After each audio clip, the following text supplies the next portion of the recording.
Hello, everyone, and welcome to Scourge of War Waterloo, Episode 11.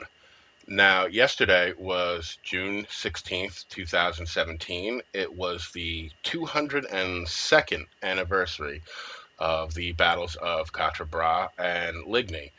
And I wanted to do a video for it yesterday, but I had to work and, I was tired and lazy when I came home. So I'm doing it today. And we've already covered the only divisional scenario for the Ligny expansion, which was last episode's No Prisoners, the French Imperial Guard assault on Ligny, where I rather carelessly handled the Imperial Guard and got a lot of them killed, but we nevertheless got the job done. So this week we're going to be taking a look at the first French divisional scenario for the Quatre Bras expansion, and this is called the Namur Road, and we're going to command Bachelou's 5th Division of the 2nd Corps. Now, this is a relatively quick scenario as far as divisional scenarios go in this game. It's only 35 minutes long. Compared to, say, most of the brigade scenarios that we've already covered were, 30 minutes long. So this is only 5 minutes longer than your average brigade scenario. And we have a lot to do in this scenario, especially early on. We're going to be commanding two brigades, Hussans and Campies, as well as an 8-gun artillery battery. And at the beginning of the scenario, we have the advantage of numbers at the point of impact. But we're not going to have it for long because the Allies are going to bring up a lot of reinforcements. So the real key to the scenario is being quick at the beginning. There are two objectives in this scenario. There is a secondary objective and a primary objective. The second objective is kind of southeast along the Namur Road, kind of by outcropping of woods. And the primary objective is the main part of the Allied line along the Namur Road. Neither one of these positions are heavily defended at the beginning of the scenario. So the real key is to take them as quickly as possible and then make the Allies reinforcements try and attack us to retake the position. So you're going to see me be, again, a little crazy at the beginning, very fast, and a little bit reckless. Not as reckless as you saw me be with the Imperial Guard in the last episode, because, well, you can't be that reckless with these troops. They're not the same troop quality as the Imperial Guard. They're, level 5, level 6, regular troops, whereas the Imperial Guard was, level 8 elite troops. You can get away with just a lot more than you can with normal troops here. So we're only going to get about, maybe 2 or 3 charges out of any unit, any run-of-the-mill unit that we're going to have here. So it's important to make those charges count a lot more than it necessarily was in the Ligny scenario, where I could just charge over and over and over again because the Imperial Guard's troop quality is so high that they will just do it. These troops will not. They'll do it for 2 or 3 times, and then they're going to start retreating or routing after the charge. So we have to make those charges count. So I'm going to start the video here, and you guys can read this. You can pause the video and read it back. But basically, we're start about 2 hours into the Battle of Quatre Bras, and we've just taken Gemioncourt, which was kind of the center of fighting in the early part of the battle. And basically now we're kind of organizing to make our assault on Quatre Bras and the Namur Road. Now, the computer controls all the French forces are on the map. So even though this is not the full Battle of Quatre Bras, all the forces are on the map, and the computer will control kind of the rest of the French forces on our left, while we control Bachelou's division, which is Hussans Brigade and Campies Brigade, as well as an 8-gun artillery battery. So what's happening on the left basically doesn't matter for us. We're only going to be concerned with what we're doing. So we need 2,000 points for a major victory, and I'll let you guys read. You guys can pause and read the biography if you wish. And as I said, basically speed is what is going to be important here early on. Uh, these positions that we have to take are not very heavily defended at the beginning of the scenario. And if we can take them quickly before the Allied reinforcements come, it's going to make it a lot easier to win this scenario, because then we can set up a defensive line, once we have the objectives. And then I can do my thing where I, deploy in a semicircle and put skirmishers out in front. And, you guys know how I love to abuse skirmishers. So, okay, the scenario is booting up here. And here is our officer, General Waterloo, and you can see Gemioncourt farm is now in our hands, and the enemy has retired to Quatre Bras. Advance your division and take the Namur Road to your front before the enemy can reinforce their position. Generals Foy, supported by the 2nd Corps Cavalry, will be making an attack toward Quatre Bras soon. Clear the enemy and hold the road. And that's from General Ryle, the 2nd Corps commander. Now you can see there's a lake dividing our two brigades, and this is Campy's brigade over here. Now, when this scenario first came out, apparently there was some kind of bug where this lake had a tendency to just suck your units into it like it wasn't there. I think that's been corrected. It's not really an issue for me because I, know how to make large groups of troops kind of go where I want them to go without, wandering off. And basically what I do is I just, take command of them all after I've assigned them you can see right there, I've assigned them a position, and then I click on take command of all units, and they'll go there. And then when I want to fight, I'll take them off of take command so they can do their thing. So basically I'm advancing Campy's brigade. 2 of his battalions are technically locked at the very beginning of the scenario, but only for a couple of minutes. And basically there's a group of Jaegers in the woods there, and we have to clear them out. Just because they're in the way. And I'm not going to bother trying to deploy skirmishers and shoot them up, because it would just take too long. And there's not many of them there. And I'm just going to, whatever units I have here, the first 3 battalions, I'm just going to charge them and kind of knock them out of the way. So as you can see, I'm advancing the units. And now you can see I have 2 more markers there, which means the other 2 units have been, and that's these guys right here, have been released. So as I said, they only stay locked for like the first minute or 2 of the game, and then they're yours. So this battery here on the left is our artillery battery. I'm going to leave them there for now. I will bring them up later. Once I get the positions, I'll bring the guns up. But right now, I'm more concerned with getting the infantry into position. And you can see the 2 objectives, the one on the right there, that's the secondary one in gray, and the one in gold there is the primary objective. So basically all there is of the Allies right now that we have to worry about is this one little Jaeger battalion in the woods, and we're going to clear them out very easily. There's some artillery on their left flank by the crossroads, kind of off to the left of the screen at the moment. You'll see them as soon as I get done handling what I got to handle here. And I'm just moving these guys into position as fast as I can. And like I said, just going to charge them, knock them out of the way, just so I can advance on the objective. General Campy reports a heavy presence of enemy trailers. Basically all that message was. I clicked it off very fast. Sorry about that. But all that was letting you know that those 2 units had been released. But I already knew that they were released. So here we are. We're just going to clear these guys out. They're 1 battalion, and they're getting charged by 3, so they're no match, and they're just going to run. As you can hear, the familiar sound of canister fire is blasting into my troops of Hassan's brigade there, and that's just a necessary part of attacking, unfortunately.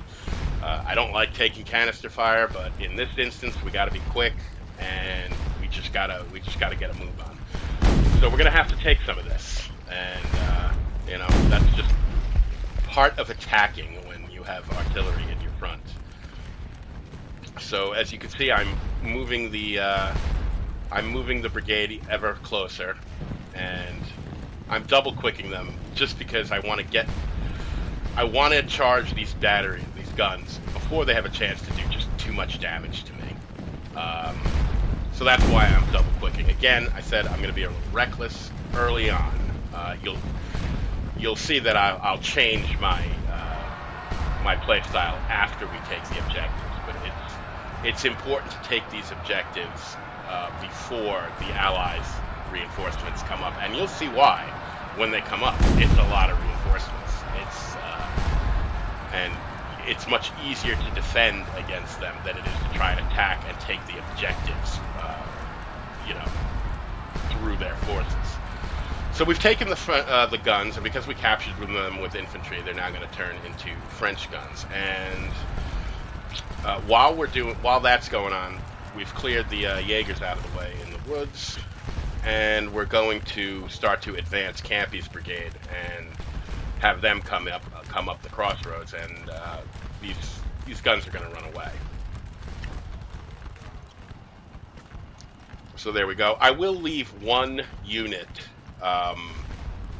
behind, one of Campy's units behind, to basically keep an eye on the Jaegers and to occupy the objective. We only need 200 men to occupy the secondary objective. So I'm only going to leave one of Campy's battalions there, and I'm going to bring Waterloo, the division commander, over there to occupy the objective. And then I can advance Campy's brigade minus that one battalion up here where they're needed most. So we've driven we've basically crashed into the Allied flank and driven off one of the units, and now there's one unit turning to face us that's protecting the objective. So we got to get a little organized here before we mount an attack, because we got a little scattered there from charging those batteries.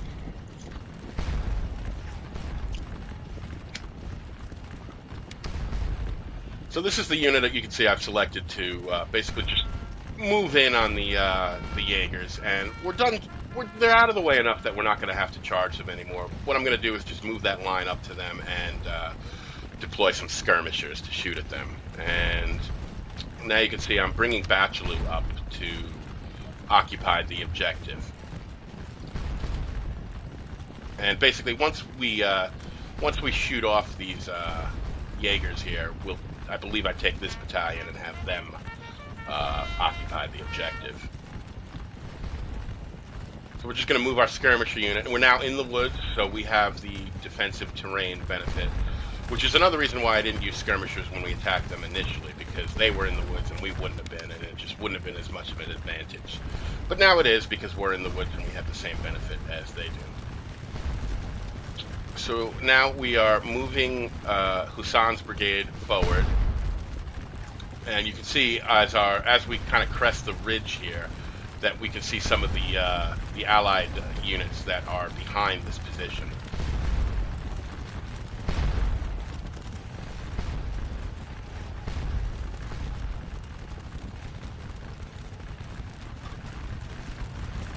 So the objective is now contested. We're close enough that nobody has actual possession anymore. And here we go.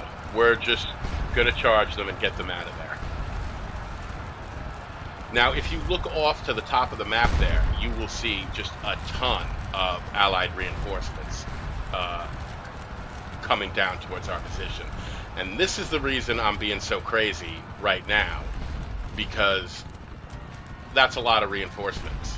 And I want to get possession of the objective before they get here.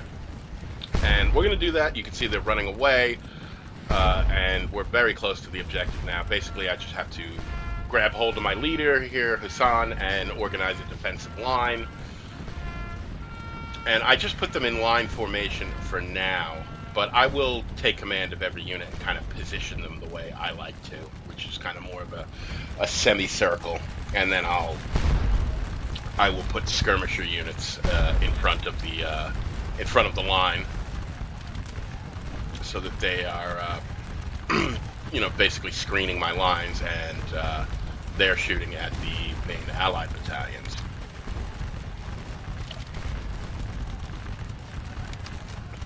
So now all I'm doing here is just basically organizing a semicircle.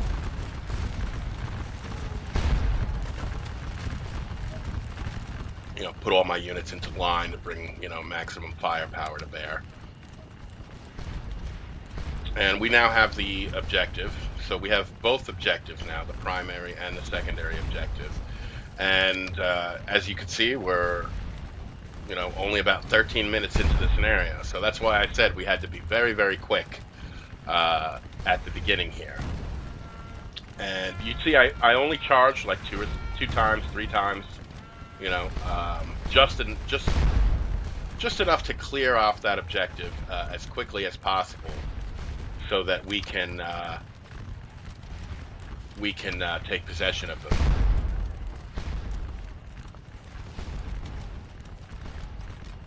And now it's time to start bringing the guns up too.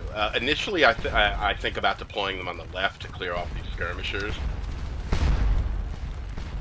but in the end, I actually decided to move them off to the right to basically keep the Allied artillery battery that was initially at the crossroads and withdrew. Basically to keep them busy, and basically fire at them.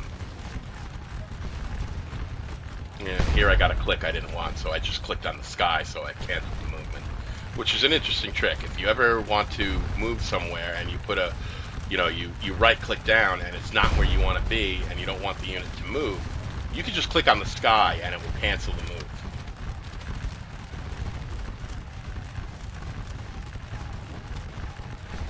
So now the Allies have gotten into shooting range kind of before I've had the chance to really get my skirmishers going in the center, but we're going to get them going in the right and the left. And again, the reason I abuse skirmishers is because in this game they're harder to hit because they're I've covered this before. They're a loose order formation. So by putting them in front of my line battalions, I'm basically ensuring that I'll be able to hit the enemy more than they'll be able to hit us. It's not that they do a ton of damage, but it's all about keeping your score positive, and they just get hit less than line units do. So the initial Allied units are starting to pull off a little bit, and that's going to give me a chance to kind of reorganize my line and set things up kind of the way I want. Those are the Jaegers. They've run off. And I'm going to recall that little skirmisher unit and have them occupy the objective with Waterloo, who I'm just moving up now in range of the objective. And I will then move the rest of Campy's brigade forward. Now, as I've talked about before, I'm especially in a defensive situation where we're trying to hold our position, I like to keep a reserve. Now, in this situation, Campy's brigade is rather small in comparison to Hassan's brigade. As you can see, it's spread out over quite a large front, and I haven't even really tricked out the line yet to make it be what I want it to be. So what I'm actually going to do here is keep Campy's brigade as my reserve, keep his whole brigade as my reserve, and I'm basically just going to set him up behind the lines in assault column. And the idea here is that if the Allies decide they want to get a little aggressive and try and take back the objective and charge me, if they puncture any of my any part of my line, which they could do because my units are set up in line, not assault column. So if they get charged by a unit in assault column, it's definitely possible that they will lose and break, especially since now most of these units have charged 2 or 3 times themselves. They're more prone to breaking and running than a fresh unit. So if that happens, I have Campy's brigade in reserve in assault column to basically countercharge any Allied units that happen to break through my line. And that's basically what my plan was with them. And what I'm going to do here is I'm slowly starting to reposition the line to basically close up any gaps. I'm going to start deploying more skirmishers in the center, and basically just wrap a kind of a bow of skirmishers around the front of the line. So you can see now Waterloo now has possession of the secondary objective. We have possession of the primary objective. I'm bringing the guns up. Again, I'm going to move the guns. I thought I was going to use them on the left. Ended up deciding I didn't really want to use them on the left because the Allied artillery is over here on the right, and I basically wanted to target the Allied artillery and just kind of force them to engage my artillery rather than taking shots at my infantry.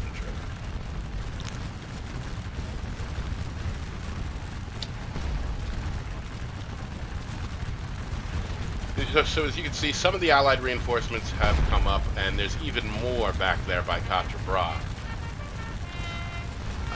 And we'll have to wait and see what those units are going to do, because you also have to remember that the other part of my army, under the computer, is attacking down the Brussels road there.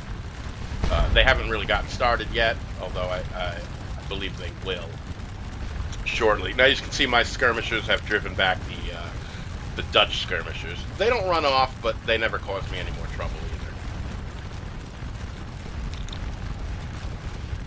either. So initially I think about maybe deploying Campy's brigade on the right flank, and in case the Allies try and get around my flank. But once I decide to put the artillery on the right, I pretty much come to the conclusion that they're probably not going to try and do that. They take too much of a beating from the artillery. So I decided to just put Campy in reserve behind the main lines.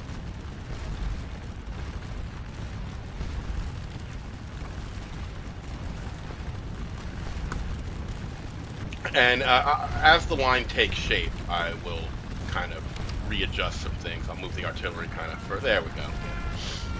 Just to, they're still going to be able to shoot at the Allied artillery, but I also have them close enough if I need to send a few guns to the right flank to, I'll be able to do that, which I actually think I do near the end of the scenario. I take like 2 guns and just, put them on the right flank to bomb away on some of the Allied infantry.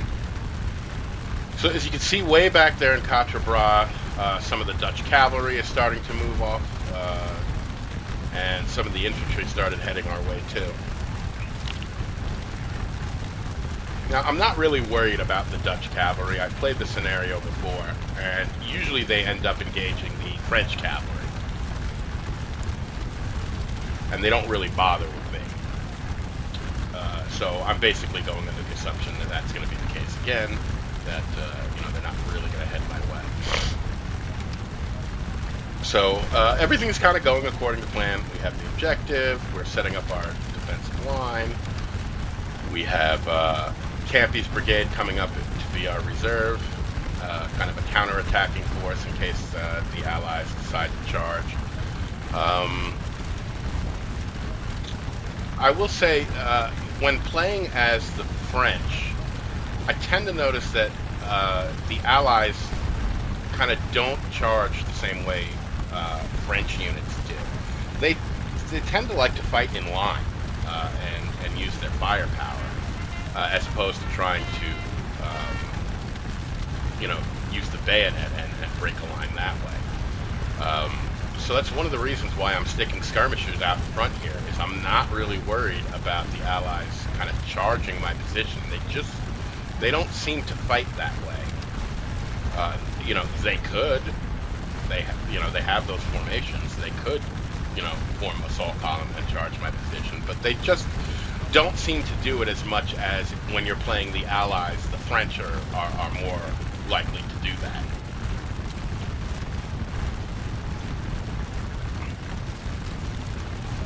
And as long as I keep skirmishers in front of my lines here, and the Allies don't deploy skirmishers, which, they should, it would be much more of a fair fight if they put skirmishers in front of their lines.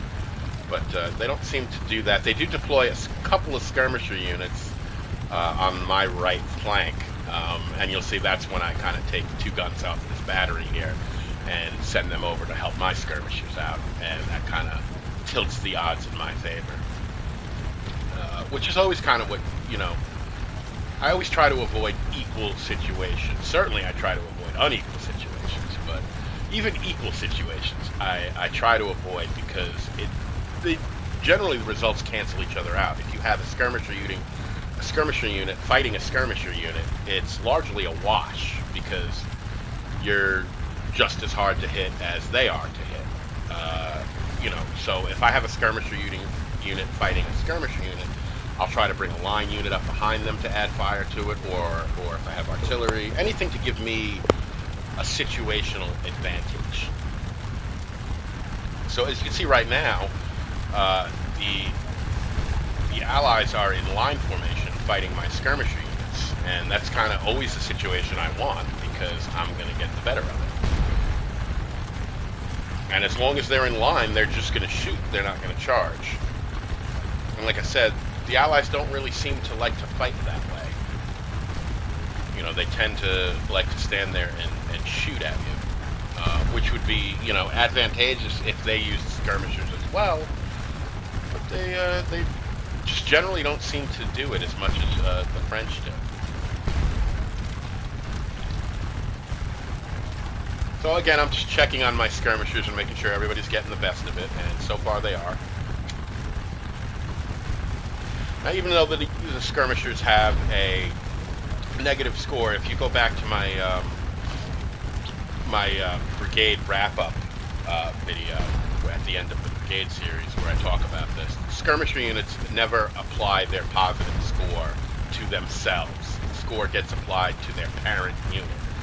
So as soon as a skirmisher unit takes a casualty, they're always going to have a negative score. The way to actually make sure skirmisher units are getting the best of it is just to compare their casualties inflicted against how many casualties they've taken. And when I click on a skirmisher unit, that's basically what I'm doing. I'm just making sure that they're inflicting more casualties than they're taking. I pay no attention to their actual score, because it's always going to be negative. See, these guys have inflicted 52 casualties. They've only taken 15. So I know they're getting the best of it, even though their score is -4. Their parent unit has a much higher score because they're getting the points from it. So off to the left, you can see that the French allies, the AI French, have gotten started advancing down the Brussels Road. I don't take too much of a look at it. I'm just not that concerned with it, because I know it doesn't really have anything to do with what I'm doing. But I'll give you a view of it from afar once in a while. Maybe I should have gone over there, but the action never really slacked too much over here, so I kind of had to pay attention through most of the scenario. So now I've got my guns set up, and it's not that they're necessarily going to do too much damage to the Allied artillery from this distance. It's more to keep them occupied, just so that they're shooting at, me, the artillery, and not at my infantry.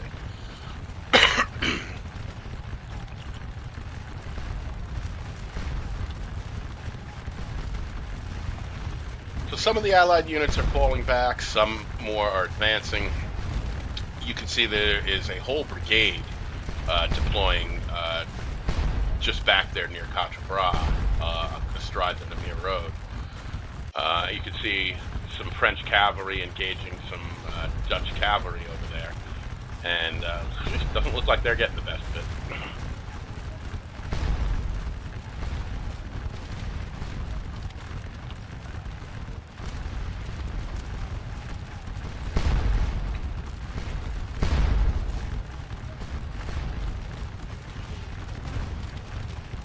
So, yep, 114 casualties. They've only taken 30 something. They're doing fine.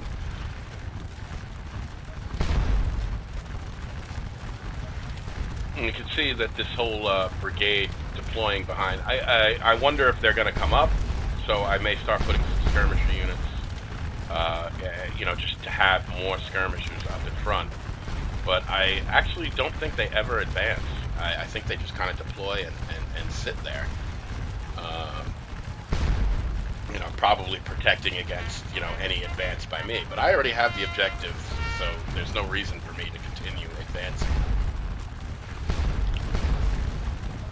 You know, as I've said before, objectives are pretty much the key to winning any scenario, as they generate way more points than you would ever gain from combat. So you can see here I want a skirmisher unit to deploy in the center there, but they would have had to go around my whole line to do that, which is what those yellow stars on the ground are. They're called waypoints. So I clicked somewhere else to get them to move in a more direct way, and then I'll move them into the center. Now you can see some Allied skirmishers moving forward a little bit, but I don't think they actually move forward to engagement. Alright, so here I've moved some skirmishers, and now I'll click on where I really want them to go, and they won't have to go all the way around the line. They'll just kind of, you know, move behind the skirmishers. And the reason I don't want them to go all the way around the front of the line is because they're just more likely to get hit while they're moving. Yeah, so whenever you click on the ground and you see kind of a whole bunch of, you know, yellow stars indicate that you're going to take a kind of roundabout movement, instead of letting them take that route, click somewhere where they'll have a more direct route, and then once they get there, click to where you want them to go, to avoid kind of that, you know, circumventing around your whole line group.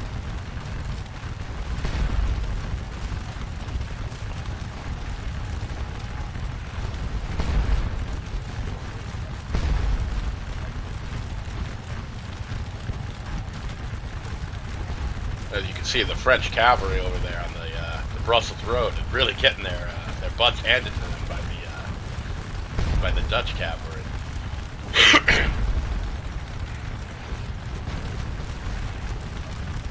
And now this is pretty much the way I wanted everything to be. I've got my kind of semicircle line set up.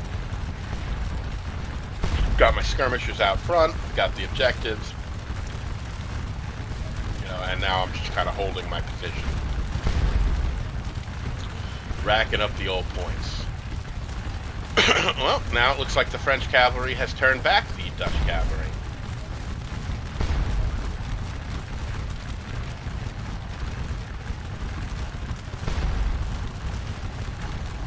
So these allies are trying to figure out what it is they want to do here. They've got some skirmishers deployed, but not kind of nearly as uniformly as I do. They have a few here, a few there. They would have been better served to send a lot more skirmishers forward,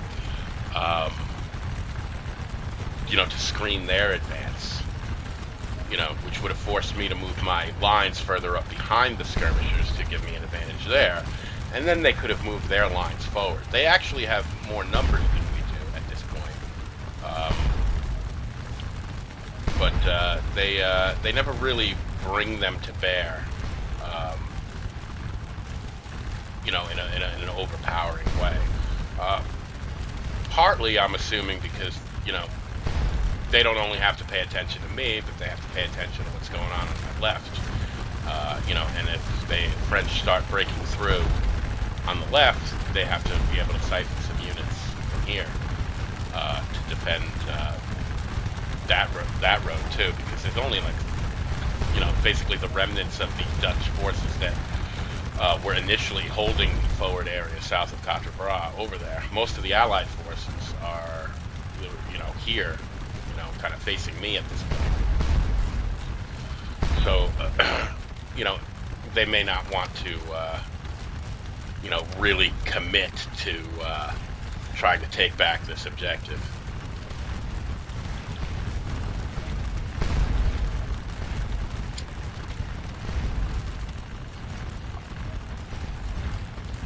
So at this point, I'm kind of realizing this artillery duel here is kind of not really yielding anything. You know, I'm not really hitting them. They're not really hitting me. So I think right around here I decide, you know what, let me take a couple of these guns and actually, you know, bring them on my right flank to start hitting some infantry. What's going on? So yeah, it looks like the Dutch cavalry has pulled back and the French infantry is advancing. I don't really see much left of the French cavalry. It looks like they really got their butts handed to them.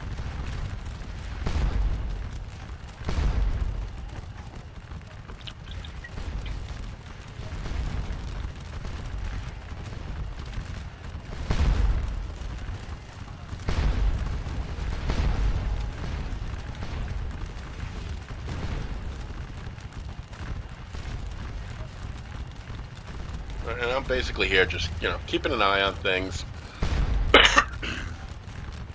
Just making sure everything is still going my way. Those Dutch skirmishers have no intention of engaging me.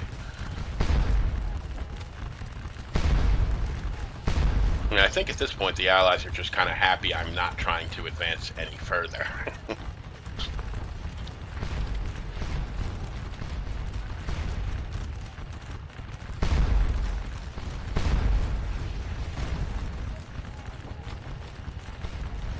Yeah, this is where I decide, you know what?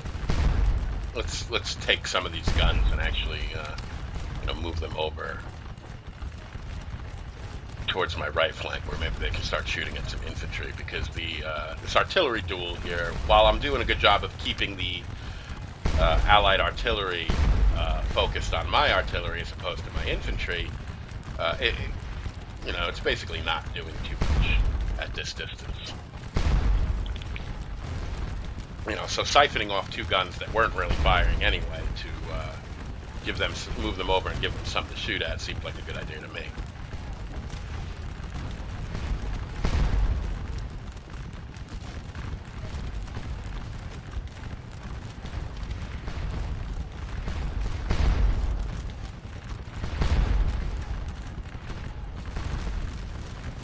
There's a lot of Dutch guns back there by Quatre Bras. It's going to be messy when Ney's forces get that far. They're going to take a beating from those guns.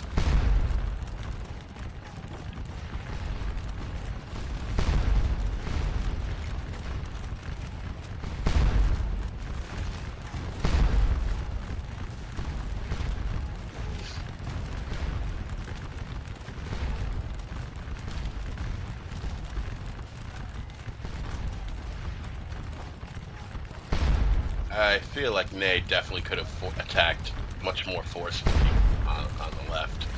It only looked like he committed some cavalry and one infantry brigade. I tied up a good deal of Allied forces over here. He really didn't have anything in front of him but some Dutch units that have been fighting for a long time at this point, and some Dutch cavalry. And it just didn't look like he really gave it a very forceful try.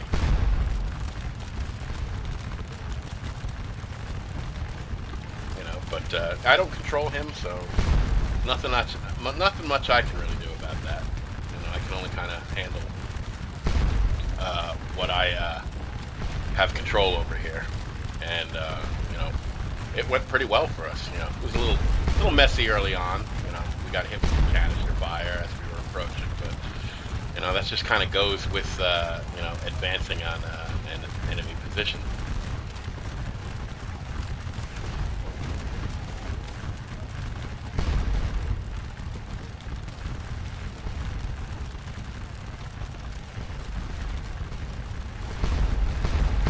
Our skirmishers are doing quite well. These guys have inflicted 77 casualties. They've only taken 15. And I'm moving them into engaged distance so that they can start shooting at that line too. At this point, I'm pretty much assuming that brigade that is deployed back there astride the Namur Road really is not planning to advance on my position, and they're just there to kind of guard that position, I guess. I was just wondering if those guys were attached to me, but they're not. No cavalry. Boy, that would have been fun.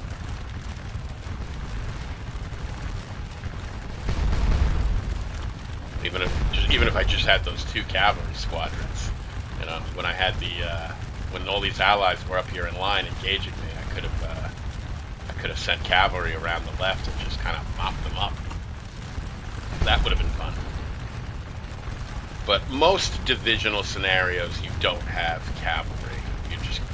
Usually you have two brigades and an artillery contingent. You start getting cavalry once you go into core scenarios. That's not to say there's no divisional cavalry. There are a couple scenarios where actually you can handle an entire division of cavalry.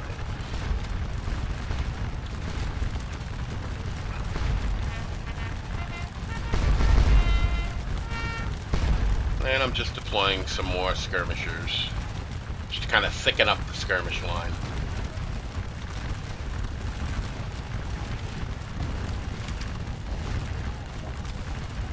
More skirmishers means more fire.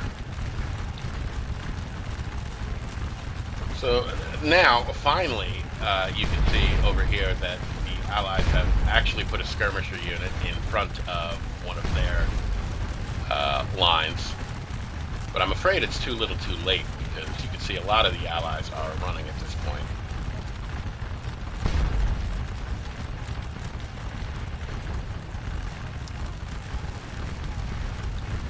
And I have no idea why they turned their flank to me. That was definitely not a smart move.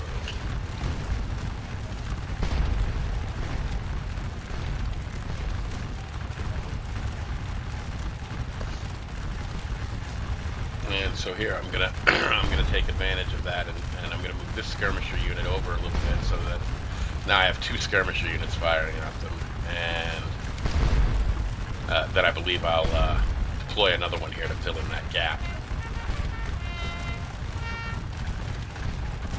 And even though I'm weakening every one of my lines by deploying skirmishers, at this point, I'm not worried about them mounting any kind of counteroffensive here.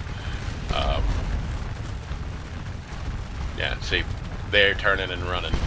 It was a really dumb move to just put their flank to me like that.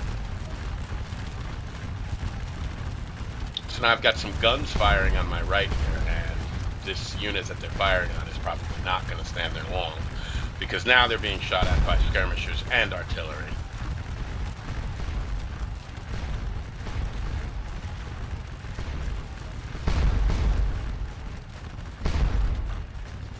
And I think we're getting relatively close to the end of the scenario here. Might be like 5 seconds. Yep, there it is. So, major victory. We scored 4,300 points. We inflicted 400 casualties, 1,000 casualties, and only took 400. So, this one went pretty well for us. Like I said, I was a little reckless early on, but, you know, it was important to take those two objectives before the Allied reinforcements came up, as that would have been a lot harder to take that objective if they had more than 1 or 2 battalions, you know, holding it, which is what they had at the time we attacked. You know, we really had a superiority in numbers at the beginning there, and I wanted to take the most advantage of that fact by hitting them with, you know, superior numbers at the before they were able to bring up reinforcements. And once they bring up reinforcements, you know, I was kind of already set up with a defensive line and skirmishers, and, you know, they would have really had to have committed to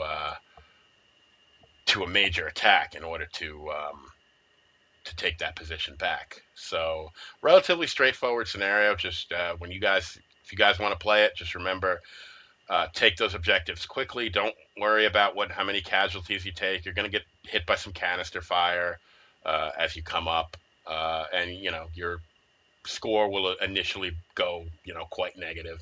But it's okay. You have the advantage of numbers. Crash through their lines, take the objective, set up a defensive position, put some skirmishers out in front, and you should be able to hold it for the remainder of the scenario. Anyway, that's it for the Namur Road. Because tomorrow is June 18th, which is the 202nd anniversary of the Battle of Waterloo, I am going to try and do a Waterloo divisional scenario tomorrow for that. So we'll be getting 2 Scourge of War Waterloo videos this week. So that's it for now, and I should be back tomorrow with Scourge of War Waterloo episode 12, and I think we'll cover the King of Westphalia, which is the first divisional scenario of Waterloo, and it basically goes back to the first episode I did, which was the Emperor's Plan, and it's kind of a continuation of that scenario, which was Bowden's initial assault on the woods in front of Hougoumont, and basically in the King of Westphalia. We're going to take command of that entire division about a half hour after